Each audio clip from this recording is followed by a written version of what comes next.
बिस्मिल्लाहिर्रहमानिर्रहीम। मेरे भाइयों, मुसाफिर शख्स पे कुर्बानी वाजिब है या नहीं? मसला ऐसे है, मुसाफिर जितना भी अमीर हो, जितने भी पैसे उसके पास हो, तो उस पर कुर्बानी वाजिब नहीं है। क्यों?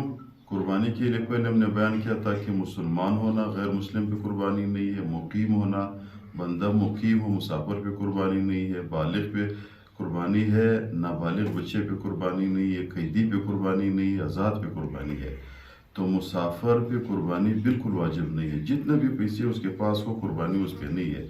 अगर वो आया में नहर में ईद के दिनों में सफ़र हालत सफ़र में है, तो फिर उस पर कुर्बानी वाजिब नहीं है। तमाम उलमा के इस पर इत्तेफाक है। लेकिन एक मसला है, वो ये, अगर कोई बंदा मुसाफिर है, बाहर मुल्क में है या किसी जगह में है, उधर 15 दिन की क़ियाम का इरादा उसका हो।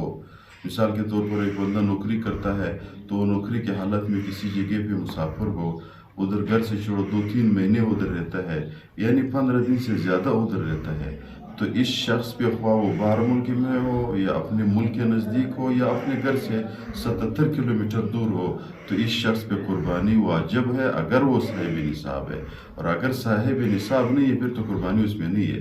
तो खुलासा ये हुआ, उस मुसाफिर पे जब 15 दिन की मुकीम इरादा न हो किसी जगह पे, कुर्बानी नहीं है, ख्वाह जितना भी अमीर हो।